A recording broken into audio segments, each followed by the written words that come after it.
good morning, everyone, and welcome. And for many of you, welcome back. And for those joining us later and going to watch some of this on recording, welcome virtually as well. We had an absolutely fantastic day yesterday, and let me define what I mean by fantastic. So such a big adjective. We had an engaged day. We had an informative day. We had a passionate day. We had a dynamic day. We had a strategic day. We had a detailed day, and we had a very constructive day. We had panels bringing together legal experts, legal scholars, public health experts, physicians, people in recovery, recovery experts, folks in the Biden administration. And there were so many constructive discussions, questions, and dialogues around how we get participation, representation, purposeful evidence-based spending to abate the crisis, how we conceptualize, and I hate to use the word utilize because use is a simpler word, but it works with conceptualize and utilize settlement and bankruptcy funds, not just for the opioid public health crisis, but for other health crises. And at the end of the day, we left with a much better understanding of where things were in the various litigations, where they were in the bellwethers, where they were in the settlements, where they were in the bankruptcies, where the priorities and concerns of various communities were. We had some examples of different models that we might have turned to, and we had a lot of productive discussions, I think, about which priorities are actionable and how,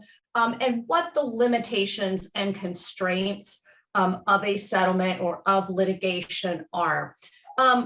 Just sort of speaking in terms of post-conference, before I back up to what we're doing today, we have a lot of notes from the visioning discussion yesterday. We'll be fleshing out a lot of the key points from those and some of the big takeaways, and potentially considering making some recommendations. We'll have obviously all the videos from the webinar. We've collected everyone's slides, so we'll compile everyone's materials so that folks who attended, or even folks who couldn't attend or weren't able to attend, can look at those materials as well. We'll of course continue to develop and refine the model law. So lots of things are going to come out of this conference just from yesterday, and also the combination of today. For today, we're really taking everything we did yesterday and we're saying, okay, how can we take these concerns and this information and these varying perspectives and talk about ways and strategize ways to ensure success, to ensure quality, to ensure transparency, oversight, and in the context of opioid treatment, to some degree, privacy. That builds a lot on the last panel from yesterday, where Professor Brandt from Harvard gave us his wealth of wisdom about what we learned from the tobacco litigation and settlement. And Professor Ray gave us a nice understanding of how the lessons from tobacco can be opportunities, but there are also limitations to litigation. And one of the big opportunities that Professor Brandt pointed to about tobacco was that in tobacco, the key stakeholders, the divergent stakeholders, the cross-cutting voices, they were never brought together. There was no conference like this. There was no planning like this. There was no effort, as we're seeing from LAPA, one of our co-sponsors, to create this model law. So there's an intentionality and a purpose and action going on by the stakeholders now that we hope promises to ensure better spending and use of these funds. So the first panel is really going to be devoted to that. We're going to have one more visioning discussion. Today, Beth Connolly from Pew Charitable Trust, one of our other amazing sponsors, is going to facilitate this visioning discussion. Hope all of you will stay around. This is for panelists and invitees to participate in. Yesterday's was very dynamic, very well attended. I want to just briefly tell you what Beth hopes to discuss. So she's going to get at two questions. One, she wants to ask, who should we look to for the analyses and evaluations about the settlements and versus other regulatory tools, so litigation and settlement versus other regulatory tools in terms of who's deciding how the funds are distributed. Buried in this, question or questions about judicial power, judicial willingness, judicial managerial power, state legislative power, especially in conjunction with settlement agreements and across state lines. Spoiler alert, there's not a lot. Federal power and agencies, what are the entities who should be in charge? How should they do it? Where's the power? Where's the wherewithal? And her second question is, in this process of entities managing and distributing and recalibrating, as Mark Chalice discussed yesterday, we have to be very flexible to respond to new treatments and things like that. How do we ensure, yesterday I said participation, Beth uses a great word, representation throughout the process, the process of finalizing the settlement language, distributing the funds, managing the distribution. How do we ensure representation of the heterogeneous, divergent groups that are affected by this? How do we make sure there's diversity, equity, inclusion in this representation, as Dr. Clark so importantly drew our attention to very starkly yesterday? So that's where we're going with the visioning. And then we'll close with a panel about, okay, now that we have all these tools and discussions and strategies and ideas and innovations from this conference, including the conference itself, including what this conference does, which is bring these divergent voices that almost never speak to one another and are often in their silos together in common purpose. How do we take those things and build a framework for various health crises and litigation that are coming nationally and globally? COVID, prison reform, the next, God forbid, drug crisis. We're going to have to deal with this again, and so we're going to have a panel at the very end that talks about the future, and hopefully we get a lot of dynamic Q&A on that, both for national models, and I know that Professor Cabrera wanted to expand this out to international models. South America and Europe are becoming more class action and mass litigation interested than they ever have been, and so they're interested in this what we're doing here. So a lot for today. It's going to be great. I don't want to say any more. I'm going to turn it over to Dr. Clark, who's going to moderate our next panel, which includes Dr. Josh Rising, who's the principal at Rising Health Strategies, Professor Adam Zimmerman, who is up really early this morning out in California. He's a professor of law at Loyola Law School in Los Angeles, and Professor Alexandra Lahav, who is from the University of Connecticut School of Law. So Dr. Clark, I will turn it over to you. Pop up, there you go. Thank you very much, Maria, and I want to thank the O'Neill Institute, Georgetown Law, and of course Pew for sponsoring this. This is a very important dialogue that we're having, and want to acknowledge Shelley Weissman for her work, because indeed she has not only been a lawyer in this, as she pointed out yesterday, she's been a person in recovery and understands the importance of pursuing these topics, because they benefit not just the people who relied on the representations of the industry, but also their families and the larger community. So our topics today will be very important. The topic is ensuring success in terms of quality, transparency, oversight, and privacy. And we heard yesterday from other presenters about the mechanisms in place, the diversity and jurisdictional approaches to the opioid settlement, and the questions that are raised by those diversity of jurisdictions. Some jurisdictions have created panels that ostensibly will be monitoring the process, and others are trying to figure out which way is up. But in the meantime, the settlement engine, if you will, is still moving down the track. So we will have Josh Rising. He's a principal at Rising Health Strategies. As a pediatrician, he's long worked on public health issues, including opioid use and tobacco control. And previously, he was the director of healthcare programs at the Pew Charitable Trust. I'll introduce our speakers all at once so that we can segue into each speaker so that we can make the best use of our time. Adam Zimmerman, professor of law at Loyola, who is on the West Coast like I am. So I've been up since 5 o'clock this morning and it's now only 6 o'clock. So please bear with me.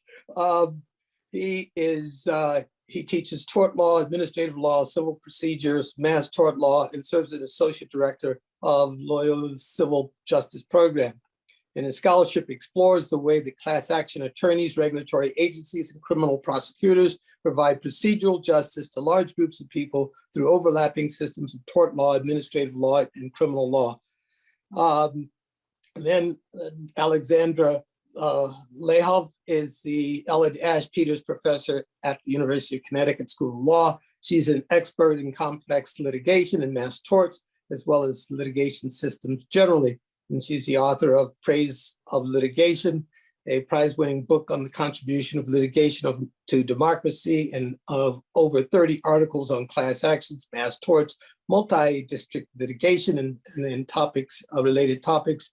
She taught at she's teaching at UConn. She's also taught at Columbia, Harvard, Yale Law Schools. And in 2019 and 20, she was a fellow at the Harvard Radcliffe Institute of Advanced Studies. It's nice to see someone who who's taught at my old law school. When I was at Harvard, we could have used some of these diverse professors. I was trained with some of the old boys, as it were. I don't think I had a single female lawyer. So this is a very, I went to law school back in the day, as it were. But in any event, diversity issues are important. And those diversity issues not only apply to who's litigating in terms of the jurisdiction, whether it's the feds, the state, or cities or counties, but who benefits from these settlements. So with that, we'll start with Dr. Rising. Great. Thank you so much for the introduction, Dr. Clark, and thanks to all the fantastic people at Georgetown, Pew, LAPA, and the other organizations who have pulled all this together. It's great to be here. Again, Josh Rising, I'm a pediatrician. I've worked on the opioid issue and also on tobacco. I worked at FDA's new, at that time, Center Regulating Tobacco Products, where firsthand we got to see the challenges of trying to regulate an industry that kills roughly half the people who use its products as directed. Certainly it's an interesting challenge. Hopefully the AV stuff will go well here. About an hour ago when I first turned on my computer said, do you want to update now? And the conference was far in advance. It was like an hour away. So I'm like, sure, there's plenty of time. And the 10 minutes it took to update kept being 10 minutes and 10 minutes and 10 minutes. So hopefully it'll just keep being 10 minutes and I'll deal with that struggle in a little bit. I have a brief PowerPoint that I'm hoping to go through. Let's see if it will work to share slides. Great. People can see that. Excellent. So I've been lucky to work with some of the faculty and staff at Johns Hopkins University at the Bloomberg School of Public Health and a number of other groups to put together a set of principles for how jurisdictions should go through the process of deciding how to use the funds from the opioid litigation once the funds come their way. Certainly, I think we've talked about this perhaps on every panel, but I'm not sure I've seen a graphic before. So we'll show this graphic up here from the Campaign for Tobacco-Free Kids that shows really the paltry amount that states spend from all the tobacco revenues that they get. This includes both money from the lawsuits and also from their tobacco taxes. So certainly what we want to be avoiding right here. So we went through a process where we collaborated with over 50 organizations from really across the spectrum. Some were medical professional groups, some were advocacy organizations, some were academic institutions, but all who had a real interest in making sure that the dollars are spent to save the most lives. So we developed a set of principles that are outlining how jurisdictions should make decisions. The principles have been endorsed by all these organizations. If you haven't yet endorsed them and your organization would like to, please go on the website. There's kind of a form where it's possible to do that. And we've got a website to host the principles and also some other information about the litigation as it's ongoing. So please check that out, and I can drop that website in the chat sometime later, or if there's somebody who's not speaking right now who wants to put that in the chat, that would be great. Just a sample of kind of the range of different organizations who have endorsed these principles.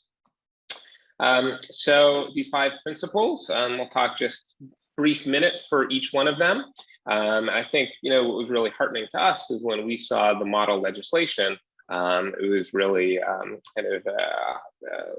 it was great to see how many of the things that we talked about as part of the principles were really embodied there as part of that model legislation that LAPA has worked on. So the first principle is, well, spend the money in order to save the most lives. And we had, as with all of these principles, a number of actions that states and local jurisdictions could take in order to live up to those principles. So in principle 1, spending the money to save lives, that talks about setting up a dedicated fund to make sure the dollars don't get allocated elsewhere. It talks about making sure that you are supplementing and not supplanting existing funding. Talks about not spending the money all at once, as some states did with the tobacco dollars, opting for a big upfront payment as opposed to getting the dollars over many years. And finally, a good report to the public on where the dollars are going. And an important element of that we talked about is making sure that the outcome measures for each grant are clear upfront at the beginning. What are you hoping to get out of each particular investment that's being made with these opioid dollars? That was the first principle: spend the money to save the most lives. Second one is to use the evidence to guide spending. And this talks clearly about the need to both spend money on programs that are evidence-based and, critically, not spend money or stop spending money on programs that are not supported by the evidence. And we point to a number of compilations that are out there, and we list them on our website as well, where people can go in order to have a good list of what those evidence-based programs are. We also talk in this principle about removing policies that may block the adoption of the evidence-based programs, and provide some examples, such as state regulation of methadone or buprenorphine or some harm reduction programs that go beyond federal requirements and block the implementation of evidence-based programs. Using the evidence also requires an understanding of what works and what doesn't work. And so this principle also then talks about the importance of making sure that you've got the data that you need in order to make sure that your programs are working. Third principle talks about the real need to invest in youth prevention. And this principle, like the other principles, really clearly states that focusing on substance use broadly as opposed to opioids narrowly really makes the most sense when we're talking about putting ourselves in the best place that we can be 5, 10, 20 years from now. Clearly, there are some youth prevention programs that do not have a lot of evidence supporting their use, but there are a lot that have a lot of evidence. And these are programs that generally are building skills and resilience in youth broadly. And importantly, have beneficial effects when it comes to things like smoking or teen pregnancy or long-term job outcomes. They're not narrowly focused on substance use. That's the third principle. The fourth principle talks about the importance of focusing on racial equity. And this is something clearly that we heard on a lot of the panels yesterday as well. So it talks about investing in communities that have been affected by discriminatory policies, supporting programs that divert people from arrest and incarceration. And again, we know there are programs that work well in this space and ones that are less evidence-based. So that's another area where looking at the evidence is very important.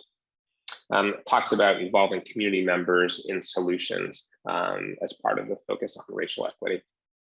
Finally, the last principle is talking about a fair and transparent process for deciding where to spend the funds. And this is, this process that, again, we talked some about yesterday, and I think Regina Lobel perhaps best encapsulated it, where you need to determine your areas of need first, get input from all the different groups who have been affected by the epidemic, make sure you've got representation from the diverse communities that have been affected, and then finally go ahead and make sure you're funding in those evidence-based areas to fill those gap areas.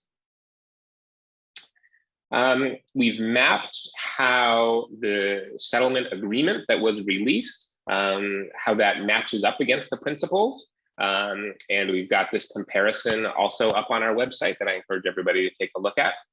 Our analysis was that, unfortunately, around 1/3 of the dollars from the settlement agreement could be diverted from new or expanded substance use programs. So that certainly was not something that following the principles would get you to. It's a plus and a minus. Jurisdictions have very wide discretion to determine their funding priorities. And so we certainly are going to need on-the-ground advocates to make sure that those are going to areas of need and our evidence-based programs. Unfortunately, I think we really felt that youth prevention was not emphasized and that racial equity was really not addressed at all in the settlement agreement. Those are both going to be places where advocates on the ground are going to need to have a lot of focus in order to make sure that the principles are upheld. And finally, there's a lot of flexibility in the process. So again, that's a plus and a minus. But I think certainly having the states and local jurisdictions identify what's going to work on their end does make sense. Next steps, I think we envision that there's going to be 2 phases of advocacy that are needed. First of all, actions can be taken now to prepare for the funds. This is similar to some of the work that Shatterproof was talking about yesterday, but things like getting your committee in place and setting that up, passing your legislation to make sure that you've got a dedicated fund in place, language around not supplanting existing dollars. All those things can and should be done now by states and local governments. Later, as the funds are allocated, there'll be an opportunity for a second round of advocacy in order to make sure that those funds are being put into the areas where they'll save the most lives. In particular, I think we see localities as a place that may be less well-resourced, where assistance may be particularly helpful, and working with the range of groups is going to be important to get the outcomes that we all want. So that's kind of what I've prepared. Happy to have a deeper conversation about this as part of the Q&A, but just wanted to give that overview of the indicator of the principles work. So Dr. Clark, I'll go ahead and I will pass that back over to you. I just have to figure out how to stop sharing. There we go.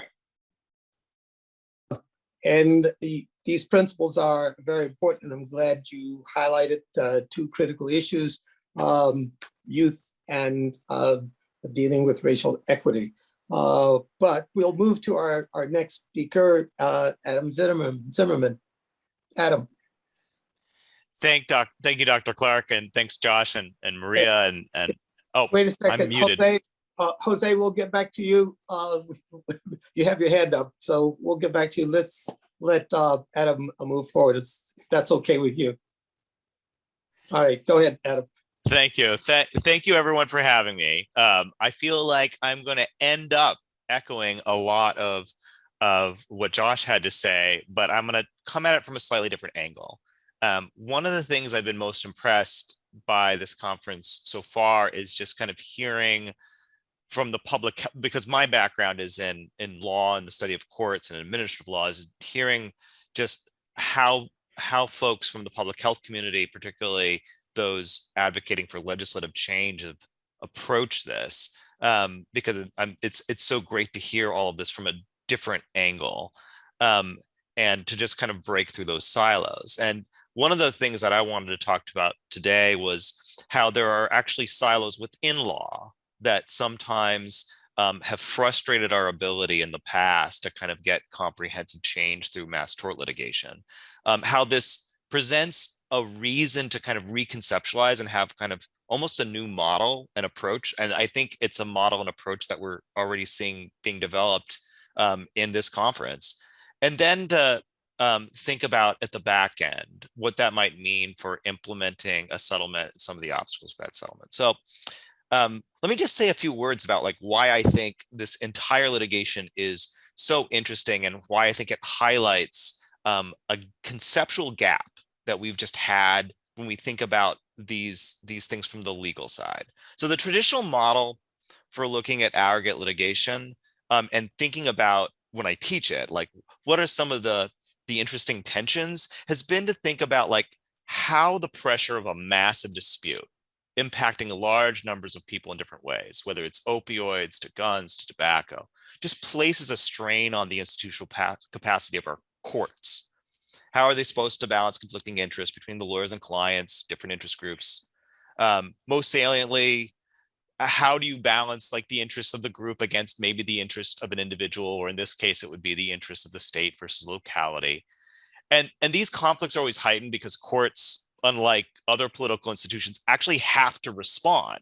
They have to respond to a legal claim in a way that leads to a resolution, unlike Congress or sometimes the executive, which can just ignore things. So in mass torts, when there are a lot of claims that courts have to respond to, it often means some type of global resolution or settlement or something close to that. But that traditional model of just like thinking about the strain it places on courts is complicated by the fact that there are actually a lot of other things and places and institutions aside from courts that can have the power to bring that dispute to an end in a way that also can provide for mass compensation. So US attorneys can commence criminal cases against large private institutions, and they can not only seek large penalties and fines, but they can also provide for massive restitution. And the same is for federal regulators and state agencies. They can go after large corporate bodies that they think are committing civil wrongs and not only collect that money into the public and for the public treasury, but allocate those dollars to individuals and groups. And even legislatures can be implicated by a massive problem because in most states, and arguably even under our federal constitution, the legislature is supposed to have some say when these funds are collected, whether it's in the form of punitive damages or monies from state AGs or from agencies, and saying how those monies should be spent. And all this is important, especially in large cases like opioids, because in a case like this, all of those institutions can become involved at once. And when they do, they can frustrate what's supposed to be and what's always been thought as the central goal of mass dispute resolution in courts, providing like a single forum that can provide some orderly resolution for all these competing claims. And in fact, you could say that the bigger the case gets, the more pressing the need for a global resolution in court, the more likely the case that all these other institutional actors are going to get involved. And that's exactly what's happened here. When thousands of cities and municipalities filed suit, those cases were centralized in what we call a multi-district litigation that you guys have heard about. And that forum offered an opportunity for mass resolution. But when the resolution it sought competed with another player with parallel powers to sue and hold defendants accountable and give people money, like state AGs, the states then contested the judge's power to resolve that as a threat to their own sovereign authority. But when the state AGs got involved, they had to deal with another competing institution, bankruptcy, which had the power to stay all of their cases and resolve everything in the bankruptcy court. But even the bankruptcy court's power can be limited by another, that's the US Attorney General, the US Attorney in the criminal division, which is the power to seek so much money in criminal penalties and restitution that it could totally strip out all the funds from the bankruptcy. And finally, when all of that money is collected, whether it's a state AG or an agency or the US Attorney, like all of those things could be subject again to a check from a state legislature or the federal legislature, which is supposed to technically have the power of their own purse. So what does that mean? Like, well, it means that we have to kind of come to grips with the fact that we have all of these different institutions that can independently compete with each other to provide mass restitution. And we need to kind of recognize that all of these things mean thinking beyond courts. They mean thinking about how we advocate in front of regulatory bodies, state AGs, bankruptcy judges, federal prosecutors, and finally, just state and federal legislatures. In administrative law, we have this idea that there's like sometimes when you have agencies that overlap, we call it competing in regulatory space. And in the same way, I think in a new model, we need to think about like how litigants in the public health community need to focus on all these different rivals when there's overlapping compensatory space. Like how do we advocate and coordinate when we have all these different players that can put all these different conditions on what a settlement should look like.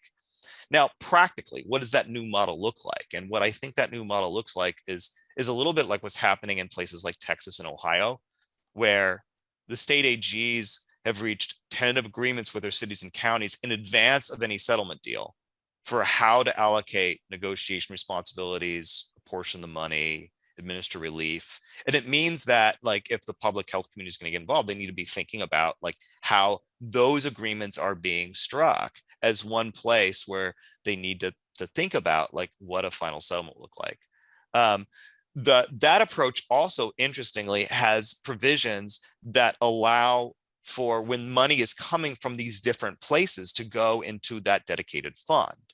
And the federal prosecutor, at least in the bankruptcy, agreed to not seek like funds that could go to the treasury and fines and criminal restitution in exchange for certain conditions in the settlement. And that kind of illustrates, again, how another player can kind of precariously affect like the way a final resolution looks like, as well as the potential for it to be challenged, because a number of state AGs do not like some of the conditions that were placed by the U.S.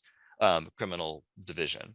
And finally, those state AGs have been working closely, at least some, with their state legislatures, so that at the very same time they are negotiating settlement deals, the state legislature has assured that the monies that ultimately are approved can go into a dedicated fund that doesn't raise all these separation of powers concerns. And as that happens more and more, those terms could keep incorporating principles from a model law that would reflect inputs from litigants and the stakeholders and public health communities and agencies. So the idea of having all of these litigants and stakeholders and even federal officials in kind of participating in a process like the one that's been designed here, like a model rulemaking process, that might seem like a really exotic way just to make policy, but it actually has a long history.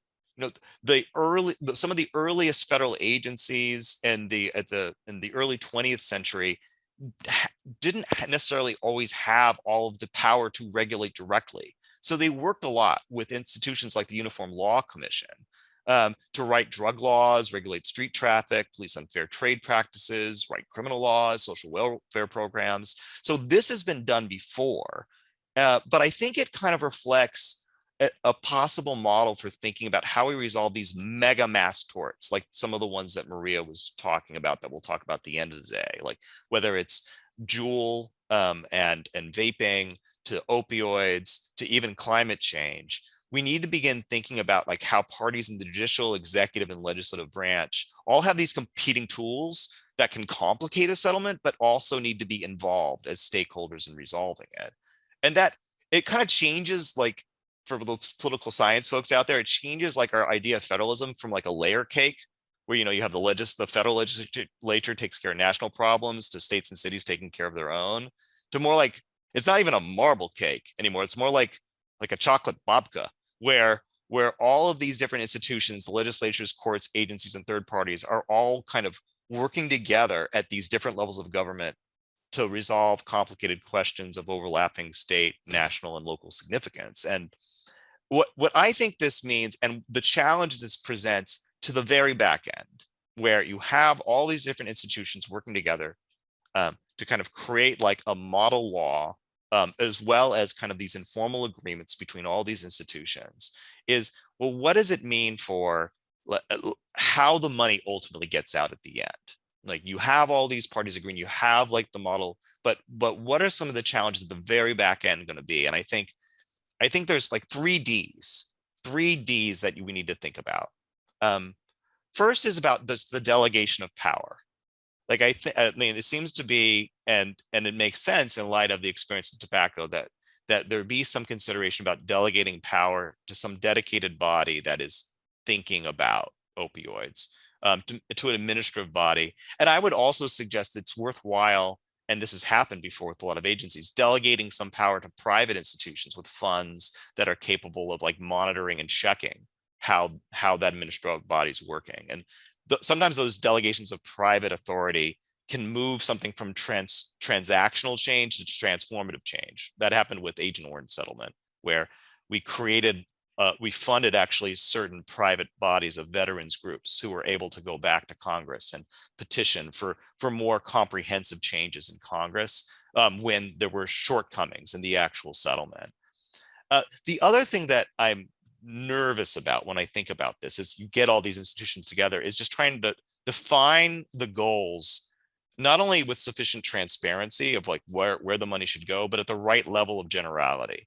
Because if we get too specific, then my fear is that we run into the same problems that we've seen PPP and the Treasury programs for dealing with evictions run into, which is that it becomes too difficult to even apply for the funds. So we have to get the right level of defining the goals, but make sure that when we define the goals, that they're not so specific that it's impossible to get the money out.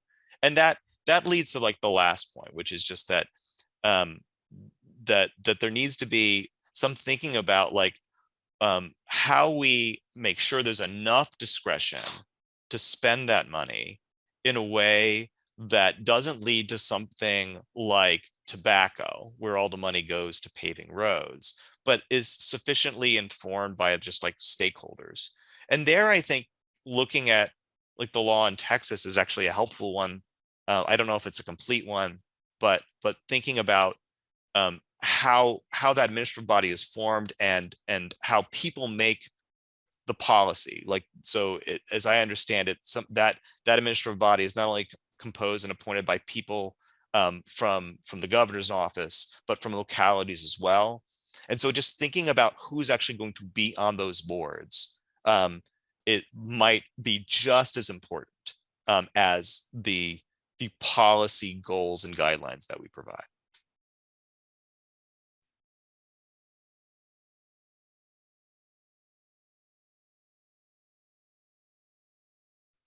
You're muted, Dr. Clark. Unmute. All right, Alexandra, you're on. Thank you. So first, thanks so much for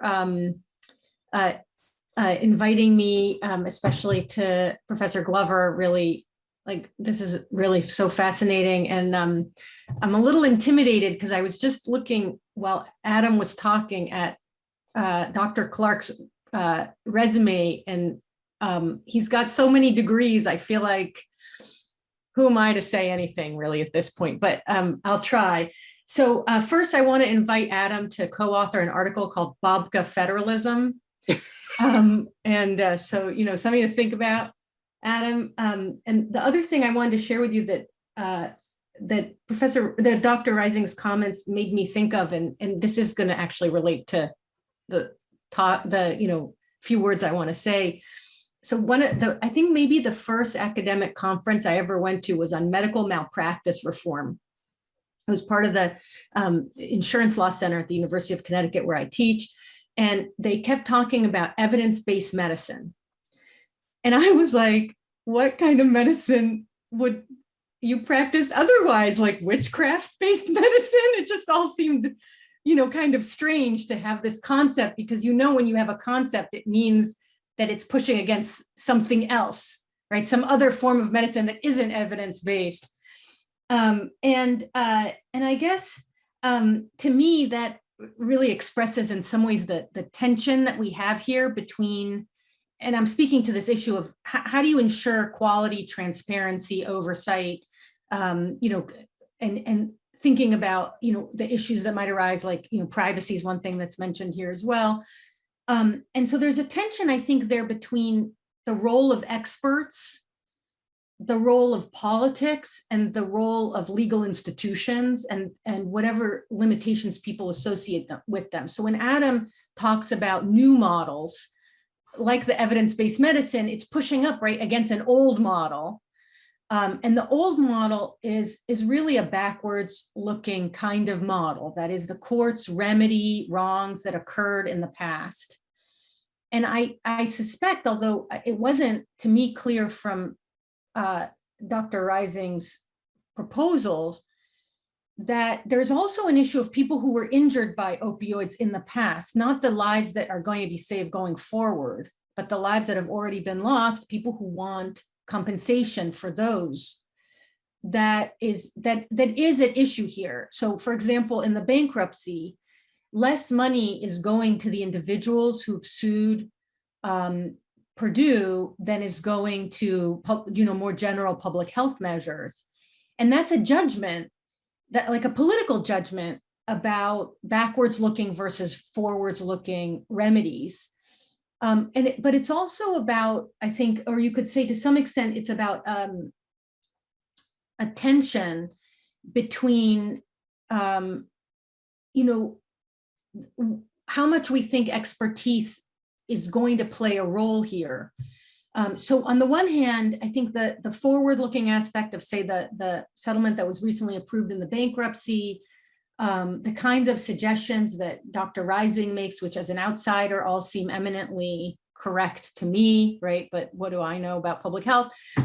You have that kind of thinking, but then you also have other people who are very much, who have a lot of, I think, I don't know what the right word is, like concerns and thoughts about how this money should be spent, that maybe even can be made to fit into Dr. Rising's general principles, but when push comes to shove, choices are going to be made. So like one of the things that I was foreseeing being an issue in how these settlements end up being administered, for example, is the role of law enforcement.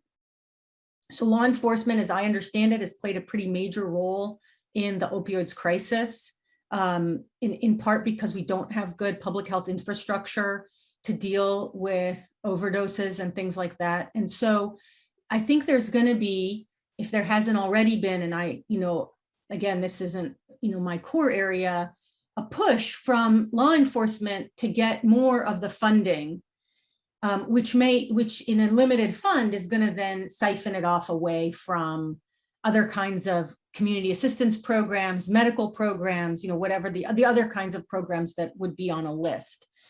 And then the question is, who is supposed to play the umpire as between all of these interests, and who's good at advocating for themselves? And this gets us to the point that Dr. Clark made at the beginning about diversity. He was talking about the diversity at Harvard Law School, which is famously non-existent, but better now, Dr. Clark, than it was. But there's also an issue of diversity of viewpoints with respect to how this money should be spent. And one of the things that's, I think, kind of implied, and Dr. Rising, I hope you'll forgive me, but obviously you're going to respond to this, right? But one of the things that's implied in these general principles from the Johns Hopkins is there's a right way, a best way, maybe right is the wrong terminology, the best way to distribute this money. And that should come from the public health community that understands, that has an expert understanding of how this should be resolved, or how this money should be allocated. But you could see how other groups, and this gets to like non-evidence-based medicine or non-evidence-based things. Non-evidence-based things could be just crazy superstitions, or individual observations by doctors about how patients respond to treatment that end up being really about some unobserved variable that cured the patient, stuff like that, right?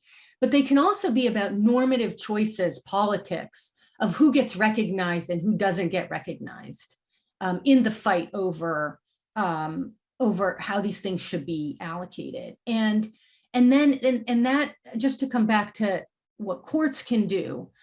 So one of the things that courts have done since basically the 1960s, not ever, rarely, but they have done it, is they have the capacity to get everyone in the room. And so there's a way in which I think some of the fights maybe not so much about, is Dr. Rising correct with respect to the list that he presented, but rather a group saying, look, I've been historically excluded, marginalized, mistreated, and I want to have a voice. I want to know that Dr. Rising has taken, I'm just putting Dr. Rising as like the, Uber decider, right? I want to know that he took it into account. And what's the transparent way, what's the method by which we know that? So Dr. Rising suggested, well, one way that I know that is I've got all these groups signing on. And if you look at my groups, I don't know anything about those groups, Dr. Rising, but if you look at them, you could say this is a very diverse group with all kinds of interests represented, right? That's one thing you could do. One thing courts can do is open up the courtroom to various groups. So, Professor Zimmerman clerked for Judge Weinstein, who's maybe one of the most famously creative judges who just recently passed away in the federal bench. And one of the things that Judge Weinstein did very early on in his career in a desegregation case was have community meetings that the court hosted where voices could be heard. And one of the things that I think those of you who were following the bankruptcy proceeding is that kind of thinking on the part of a judge was really conspicuously absent from that proceeding. And there were victims, individual victims of opioid, I don't know what you want to call it. I don't even know if victim is the right word, but people who had individually suffered, either because their children had died or different things, who wanted to speak. And the court said, this isn't what this is for. And we've seen that before and in other contexts. So for example, in the 9/11 litigation, the firefighters wanted to explain what had happened to them because I won't go into it, but the firefighters were really wronged by the city of New York in a way that ended up in really massive deaths. And they lost a motion, but they still wanted to come before the court and publicly explain why it is that they were wronged. And Judge Hellerstein, who was the judge presiding over that, said, okay, please come in. So there is a role that courts have played since basically the civil rights cases in the 1960s and 70s, where they have tried to bring in different stakeholders. The same thing happened, that Judge Weinstein did the same thing in Agent Orange. He actually had hearings across the country to speak to veterans. I want to suggest to you guys that, or all of you, that just because you have a hearing and everybody gets to speak does not mean that everybody walks away like satisfied with the result. That is, some people, so for example, in the bankruptcy, if individuals whose children died don't get as much money as future public health programs meant to prevent death, we may say as a normative matter, I think what Dr. Rising was suggesting is that's the better way to spend the money to prevent future deaths rather than to pay people who already die. But you can see how somebody would be upset about that if they're the person who lost a loved one and would feel ignored or slighted in that process. So it doesn't mean just because you get to talk about it that you're going to be happy. But there's a theory anyway that being able to explain yourself and feeling heard, even if ultimately the experts prevail in how the money is allocated, is actually a really important democratic value. And that is something that courts can offer. And I think it helps with this transparency value that's part of our panel title, because it helps people understand why Dr. Rising thinks that these principles are the right principles as opposed to something else. And it may cause people to think like, okay, I see your point. I don't love it because I'm not getting what I feel I need, but at least I understand your point. And courts may be a good place to do that. I would suggest to you that the courts in opioids have not served that function in the way that they might have. So that there are things the courts could have done, especially the bankruptcy court, that I think was disappointing to me. But anyway, it's something to think about, that law could have a broader role, even if in fact legal claims are quite narrow and really limit what we can talk about. Legal claims generally can't allow for the kind of conversation that Dr. Rising has suggested should be had. But I think courts can accommodate that to some extent. So that's those are my remarks. Thanks so much again. And thank you, Alexandra. You raise some important points from the perspective of our topic in terms of quality, transparency, oversight, and privacy on key issues. I like the notion of do we deal with the victim now or the victim tomorrow? Public health generally is population focused, which gives rise to the approach that Joshua Rising is taking in terms of promulgating these principles that would guide the decision making. Clearly, Adam raises some, elevates some of these issues in terms of his 3Ds, the delegation of power, defining the goals at the right level of generality, and the exercise of discretion, which you imply, Alexandra, in terms of what the court decided to do in terms of the bankruptcy, whether we're going to silence our victims, whether we're going to create a forum for discourse so that people who have issues that need to be addressed feel that those issues are being addressed, and whether the public health approach, again, population focus, which looks at the broader scheme and less at the individual experience, is the only approach that we can take with opioid litigation in terms of the various settlements. In terms of the theme of oversight and quality and transparency, it was pointed out that Ohio and Texas have promulgated advisory committees. So other jurisdictions, North Carolina has come up with one. Now, whether it actually works or not, one of the themes when I was looking at the North Carolina approach to their committee, first of all, they have 100 counties and 17 municipalities. So we haven't talked about the disaggregation of these settlement funds in terms of oversight and in terms of quality and transparency. If I have 100 counties and 17 municipalities who have to sign on this memorandum of agreement, and then to whom the funds are devolved, how are interest groups able to negotiate? I mean, we talk about working at the state level, and yesterday it was raised the importance of consumer groups understanding what's going on, understanding some of these issues associated with the funds. What happens when you have 100 municipalities, 100 counties and 17 municipalities involved in a settlement, and they get a piece of the action, and then that action has to be transferred? And then, as Josh Stein points out in North Carolina, it's an 18-year settlement that they're operating on at this point in time, an 18-year settlement. So how do you preserve knowledge so that you can have action, so that you can have transparency, quality, oversight, and privacy over an 18-year period? Who's going to have that information?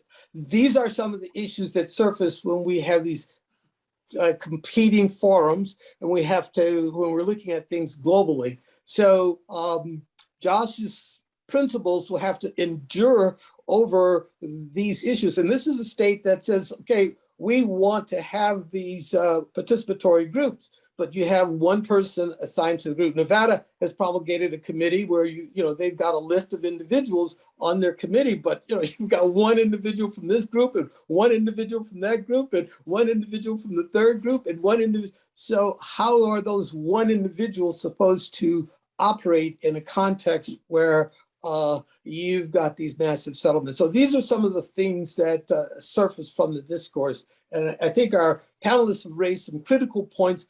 I'd like to open it up to participants to see what questions they have. Let's see. Since we can't use the Q&A, we can use the chat room. For Josh, where are the mental health services in the priorities and your comparisons with current settlement language?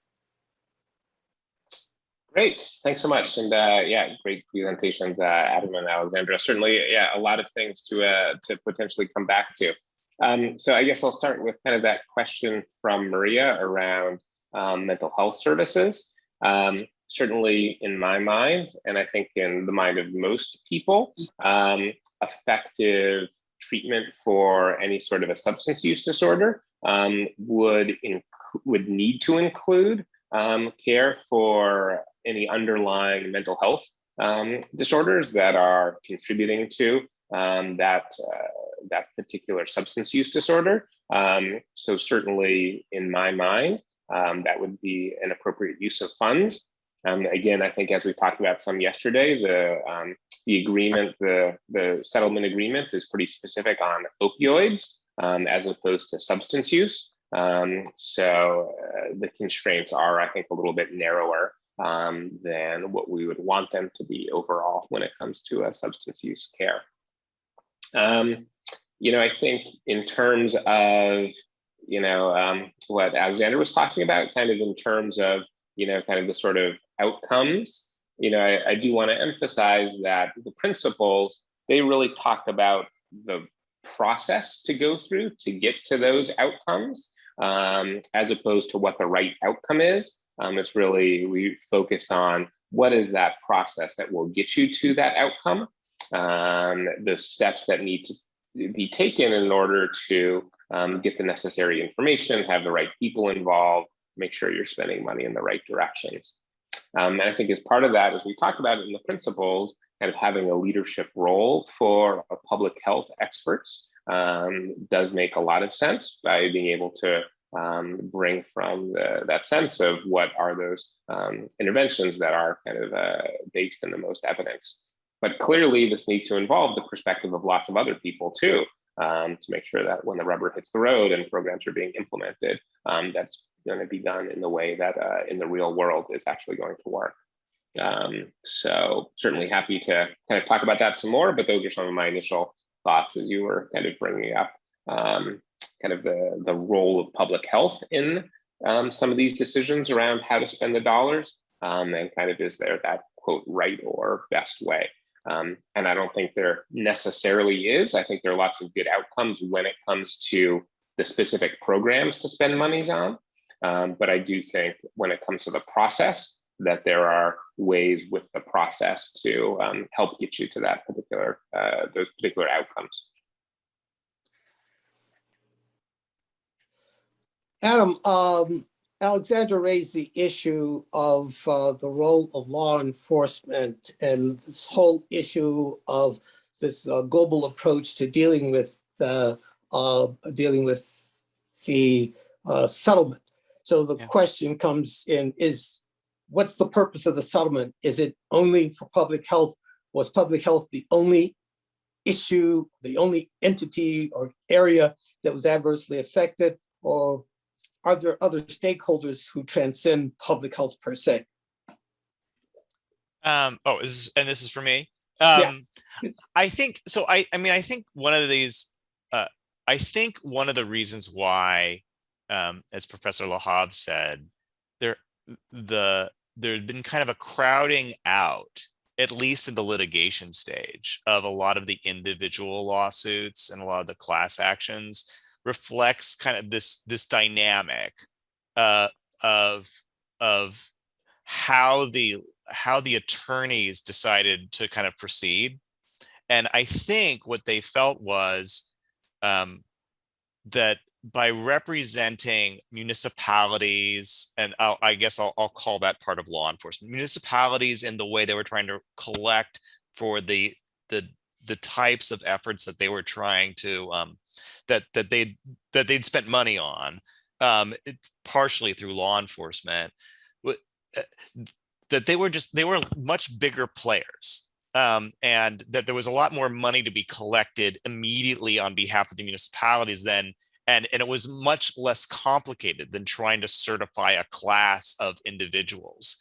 And so that strategic choice just kind of reflects just like a different dynamic that we're seeing more and more in other forms of public health litigation. Like we're now seeing like lots of school districts being represented in litigation against Juul, which for vaping. And I think the idea is, well, if I can represent this institution that's already an aggregation of a large group of people, I can get a lot more money for that.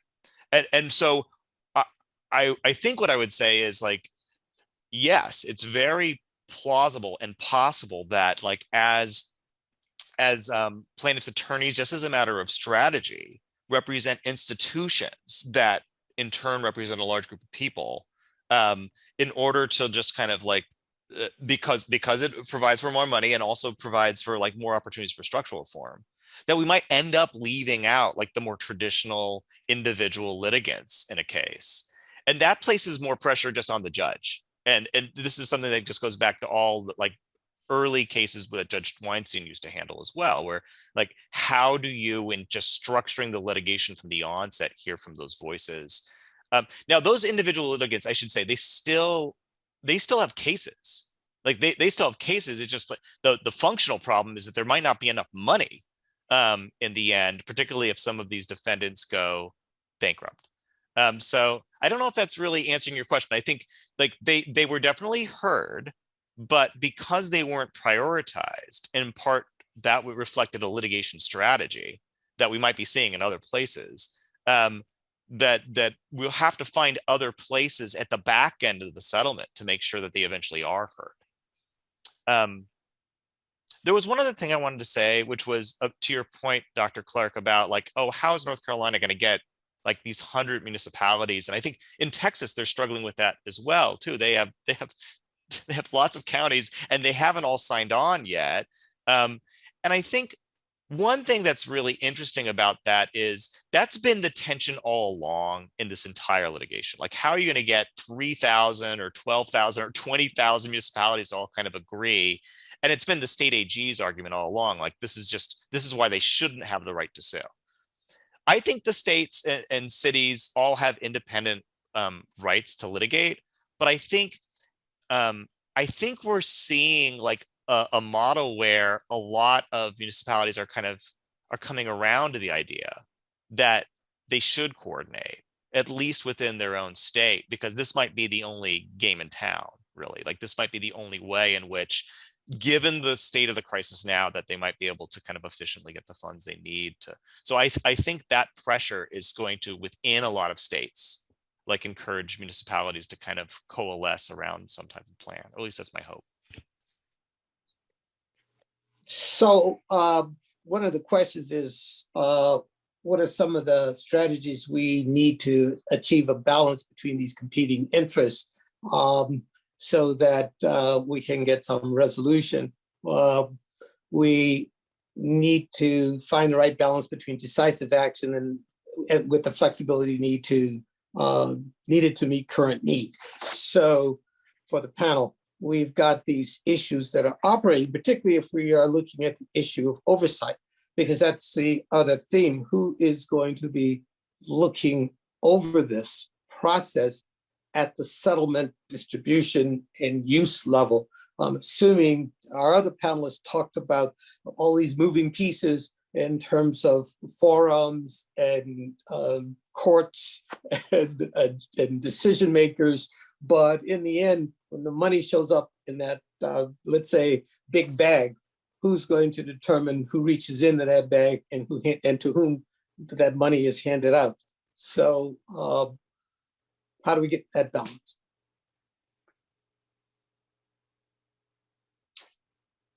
Josh, Adam, Alexandra.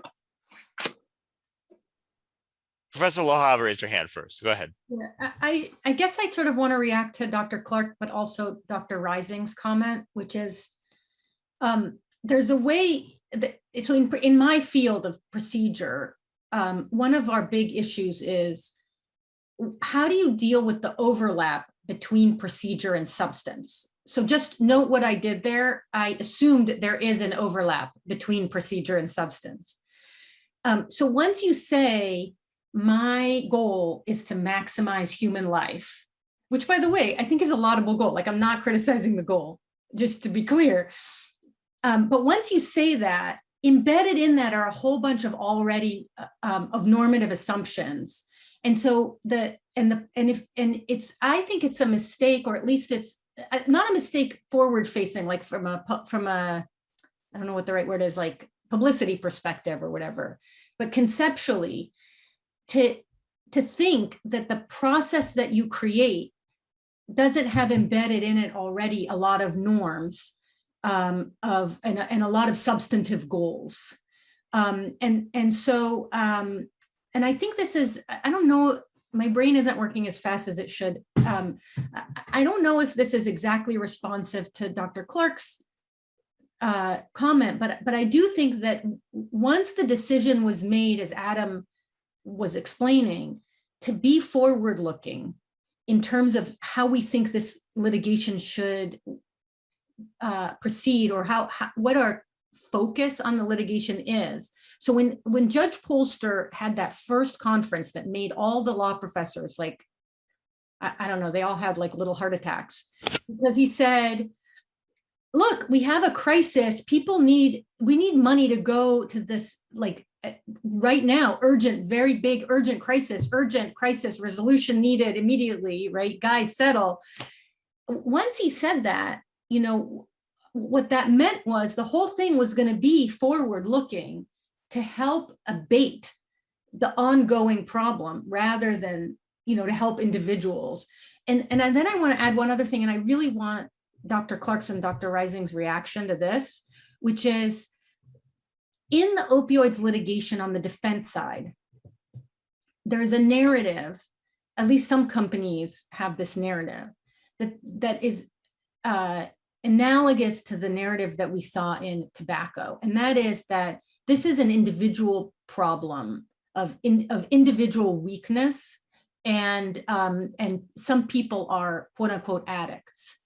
And I know there's other language that sociologists now use to talk about addiction, but I'm actually using that word because that's the word they use. And the idea is that some people say many individual cases have fallen, like not succeeded rather, as a result of the narrative that you're responsible for your own self. If you become an addict, that's your weakness. And why should this company have to pay for that? Plus, there's a moral aspect of people who are addicted are bad people. And there's a whole role that I'm just going to gesture at that race plays in this story, and the way that the opioids crisis has been narrated as a white crisis. And so I'd like to hear your reaction to that as well, because I do think that the individual blame issue and the public health approach, there's some way in which they kind of, even though the public health people do not actually blame the individuals, there's a way in which those kind of fit together in a nice overall narrative, which is, let's have the money be forward looking and not pay the people who's lost family members, or who are now whatever backwards looking stuff. So I'd like to hear your reaction to that, because I do think there's something there. I can't fully think it through, but there is something in that choice and in the politics of that decision. I don't know what your all reaction is to that, but it's something I've been struggling with.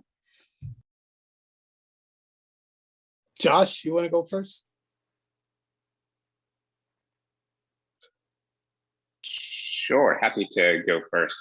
I think it's a very challenging question. Certainly, I mean, the stigma against people who have been using substances has been around for centuries, and we're still making slow progress on it. It exists both within the medical community, within the policymaker community, and the population writ large. And as you brought up, there's clearly been such strong racial kind of undertones and overtones to the stigmatization of people who use substances. I think, certainly I'm not a legal expert, right? Kind of, I come at this from a public health perspective, and I'm trying to think through, how do we do the most good with these financial resources that we have, and how can we save the most lives going forward, right? That's the lens that I'm using to look at this with. I think, my take is that if you start getting into individual cases, then it does start bringing up the, well, we need to be looking at this individual's actions, kind of, et cetera, which I think is not the most productive place to be right now, which is really, from my perspective, how are we going to be using these dollars to save the most lives? And certainly given the information that was out there, right? We heard yesterday, I think again, this was from Regina LaBelle, about the sheer volume of pills that were shipped to one small town, right? Kind of in Appalachia. So clearly, kind of anybody who is, watching at all would be well aware that this far exceeded the opioid needs kind of that community. And there certainly is corporate responsibility that's out there. So in terms of, right, how the settlements are set up, they are set up so that the majority of the money does need to be spent in a forward looking capacity. Certainly all of it could be spent on that, but at least 70% of the dollars do need to be spent on that. So given that framework, right, kind of the principles are out there to figure out how to save the most lives. So I agree it's an interesting discussion as to, well, perhaps where, from a fairness perspective, where do those dollars go? But given that those decisions have already been made, right, kind of that's where then the public health community is looking to try to steer the ship or so going forward. So I'm just rambling right now, and Adam has his hand up, so I'm happy to pass the baton. Adam? So I had two reactions. One was a reaction to what Professor Lahav was asking, and then the other I think might be also the original question that was asked. So the instant reaction I had to what Professor Lahav said was, that there's something else that's going on here, which is just, there's something about the substantive law that is the reason why we've kind of pursued like these claims, like these big kind of public institution claims over the individuals that relate directly to your point, which is that, when you bring a traditional tort suit or a negligence suit against like a company, there are all these individual defenses that can be raised that make bringing a class action really hard, and that can complicate a jury verdict for that individual, that are not raised in a traditional nuisance abatement suit that can be brought on behalf of the municipality. And the municipality, and this is the same thing that happened in tobacco litigation when the state sued. One of the brilliant things about that level of that entire litigation strategy was that we could overlook all the individuals. Like that was the strategy. We overlook them so we can get past, at least as legal matter, all those individualized offenses, and we could just kind of focus on the pure impact it's had on public health. And that's what the state and here now the city should be able to recover. I think the original question was like, how do we do this? Like what should the structure look like? And I think like at the back end, like what the structure looks like is a kind of a traditional administrative law problem. Like how do we assure that if we are going to hand off like a set of goals to another body, that body is able to do it with sufficient transparency, sufficient input, and judicial review to kind of make sure it doesn't drift away from our original goals? And we have some answers to those questions that we can kind of look to in administrative law that we already see happening just kind of at the state level.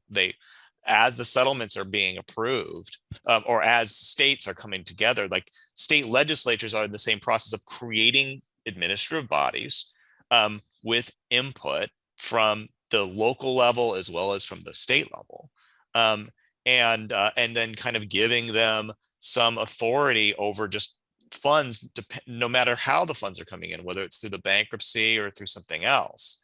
And so I think the big focus really needs to be on like, how do we kind of assure that these bodies that will likely be created from state to state, because I can't see another way in which it happens, continue to kind of serve that mission. And it's going to be just like the same way that we kind of have to police our other public agencies, like that are established through government. There'll have to be ways in which we're kind of doing it from the inside and from the outside. We need private bodies and groups to kind of make sure and monitor how they're doing it. We might actually need the federal government to kind of, and I know the CDC does this, to kind of see how these laws are developing and to share like the laws that are actually working and the bodies that are working with other states so they can constantly reform them. And we need to kind of provide some mechanism for people, for states and institutions that are receiving the money to challenge it when they think the decision's wrong.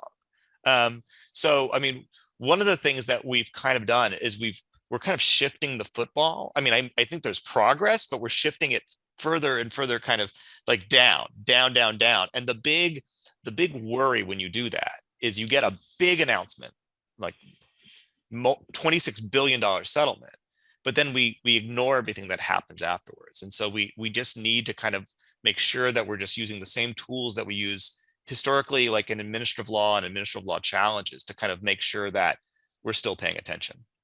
Yeah, to build on what Adam is saying, if you take a look at Josh Stein from, again, North Carolina, he released a statement.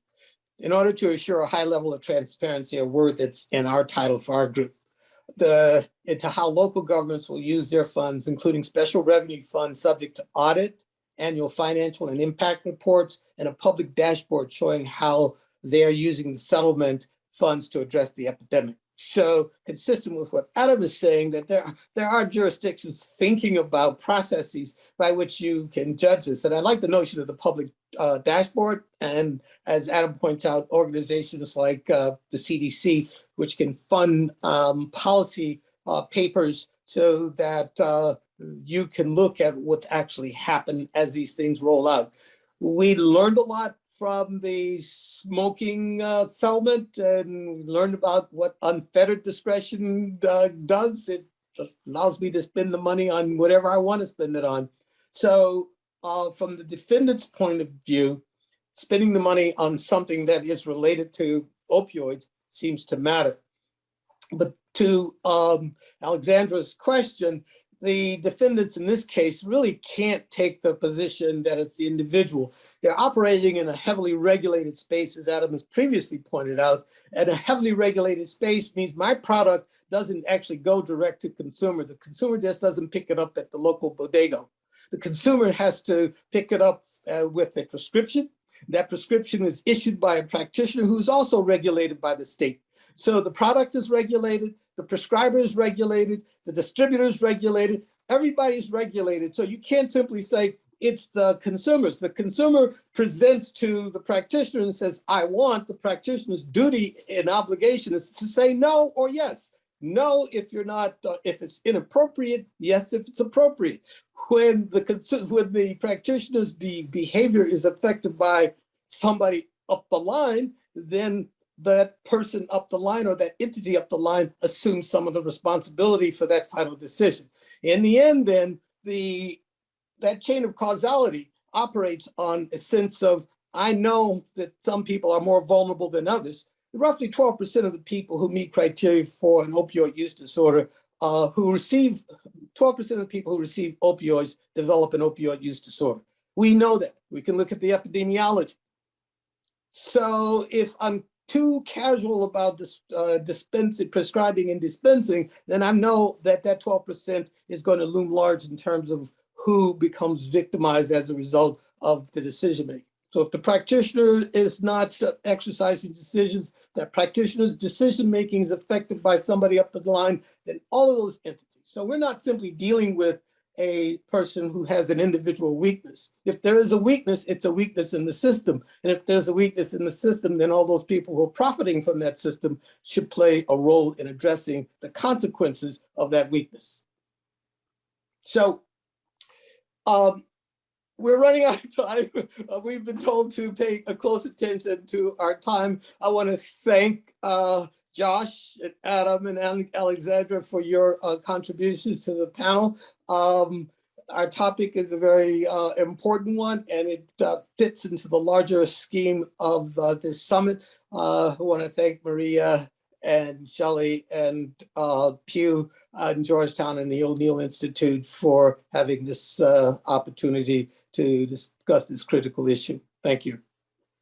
Dr. Clark, and to this whole panel, thank you so much for what was just a fantastic, engaged, thought-provoking, difficult in the sense of what lies in front of us and all the interacting priorities and legal hurdles. One of the most engaged discussions of a series of engaged discussions that we've had in this conference, and one would never know that this is Saturday morning and that Dr. Clark and Professor Zimmerman are in California. And if I'm not mistaken, Josh, you are in Spain. So in some ways, a silver lining of COVID is that we have all these amazing minds and thoughts and passion all in the same Zoom room. I also think this panel queued up the visioning discussion that Beth is about to facilitate and moderate for us in such a perfect way. We hinted at this, we got at this a little bit yesterday, but what really came out of that panel for me, among other things, is that priority lists from various entities, advocacy groups, public health experts, private health experts, practitioners, recovery experts, diversity, equity, inclusion consultants and experts.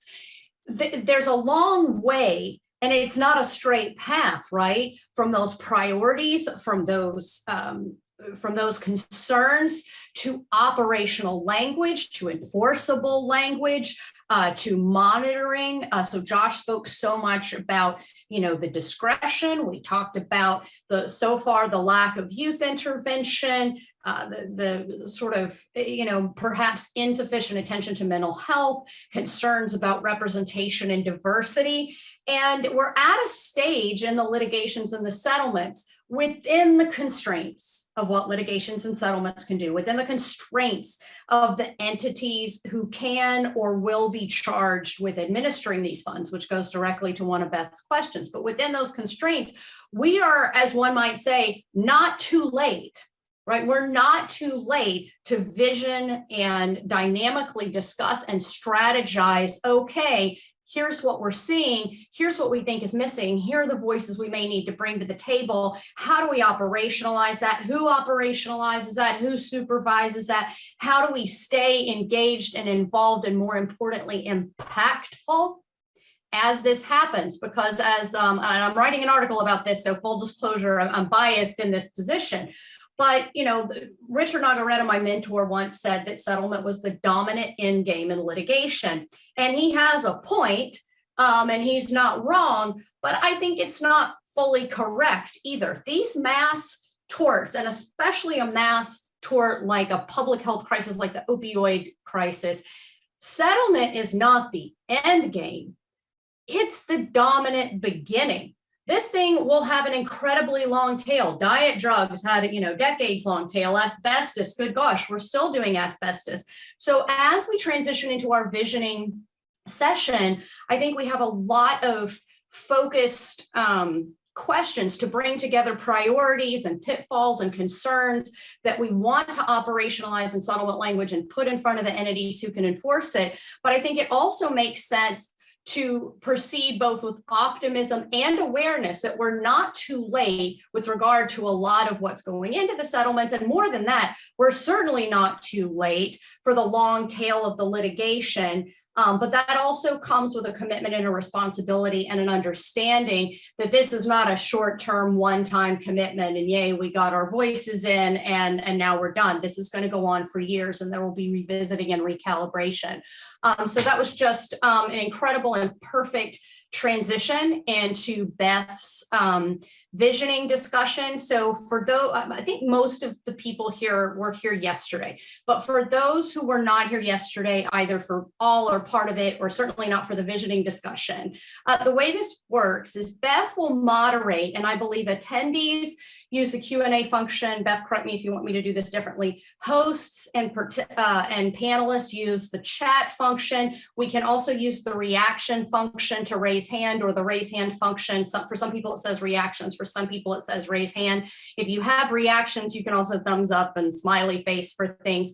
But the idea here is, within the context of the two questions that Beth is going to reiterate at the start of the visioning discussion, that this is open and invited for all comers, any and all comers newcomers, this is a chance to interact with one another and to build on what this last panel did to strategize specific ways of going forward and to think about the specific question Beth is asking about which entity or entities has the power and or the ability and or the wherewithal to operationalize a lot of these priorities. So Beth, we will start our visioning discussion. After our visioning discussion, we will take a short break before our final session.